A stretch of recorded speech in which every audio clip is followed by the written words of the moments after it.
revved out significantly, cracked the rear housing, sprayed oil everywhere. There was fire.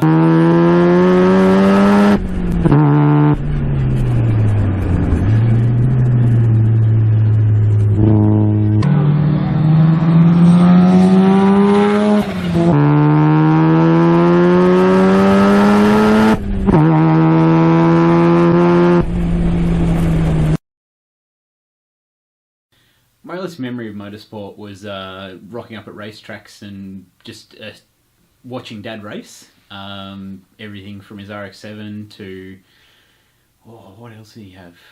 His MG. Just from riding cardboard boxes down the hill at Oran Park, I want to say. Just little things, just fun. All my memories, you know, spending time with my cousins who'd come along as well. It's just had an absolute ball. Despite all Dad's best efforts to keep me out of cars, it didn't work at all. Started with go-karts, which promptly Rob got involved with as well. Going down, and whether it be at Todd Road or down at Somerton, just having a fang. Motorsports in China was really quite different. It was all karting from what I experienced, but basically we'd rock up to the track, and we'd give them a call an hour beforehand. The cart would be there, it'd be ready to go. We'd have a personal mechanic, and we just paid for anything that we used, but everything was done for us. We had to push start the karts, for example, and they would push start it for them, and we'd just run alongside and then jump in and off we go.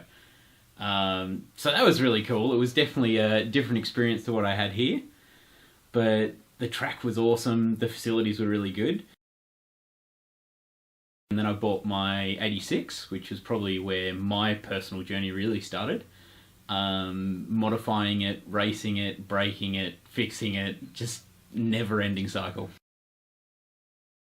It was at Sandown, and I ran out of petrol.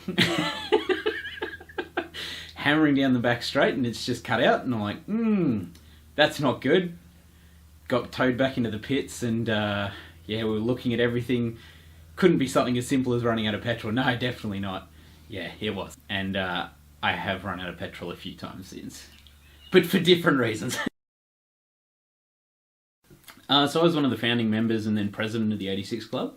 I always sort of had the idea of getting it CAMS affiliated and focusing on track-related activities and competitive activities. But it was pretty quickly obvious that it was more for the majority of the interest was for social events. So I continued as the president of that for 2.5, 3 years, I want to say, and did a range of competitive and social meets. It was really good, met some fantastic people that I still hang out with and talk to today. The club is still going. I'm no longer an active member of it, but yeah, still cherish some of those friendships that I have. So the Bellet was possibly one of the coolest sounding cars that we've ever had. And we came across it by chance. So Bruce DeBoo originally had it and raced it quite a lot, and then sold it to Dad or gave it to Dad. I'm not entirely sure. Dad did quite a bit of work to it, repainted it, raced it for a bit, and then sold it back to Bruce DeBoo. He unfortunately passed away, and it sat in his shed with his son. And yeah, through some conversations, we managed to get it back. We didn't do a whole lot of events, and in fact our second event kind of blew it up. Might have been me driving at the time. Dad and I mean, we argued quite a bit, all in good fun, but we changed the wheel sizes, and so it changed how it was revving harder down the straight. And I had a distinct memory of Dad saying, doesn't matter on the straight, just keep going, rev it out. Yeah, it revved out significantly, cracked the rear housing, sprayed oil everywhere. There was fire. It was, yeah, pretty exciting. I know it had Dad's Franken turbo on it, on a 13B with, yeah, it was mostly standard from what I understand, except the turbo was a standard Watson turbo. We just found a bloke in Morwell that had this RX-7 up for sale at a price that was pretty hard to say no to. So Dad and I went out, grabbed the deposit upon seeing it, and then 2 weeks later brought it home. It's been the most reliable race car we've had so far. We did a day at Winton where probably did 3.5 hours on track over 100 laps. We just kept going back and back and back. Didn't miss a beat. Since then, had a few issues with it, so we'll see how reliability goes going forward after we've tinkered a bit.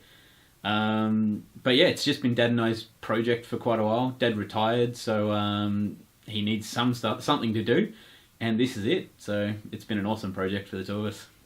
So the motor is much of the same, quite standard. We have changed it, so instead of the intercooler being at the top, that's now a cold air intake, and moved to not a V-mount, but a front mount setup. Again, a Watson Franken turbo. We've gone from how it was set up to an internal, well, it was internally wastegated. Now then it went to like internal/external, because we had some overboosting issues, and now Dad's changed it again to be fully external gated. So we haven't run it with that configuration yet, but it'll be very cool when we do. Aside from that, adjustable shocks all round, slicks, 18-inch wheels, Perspex windows.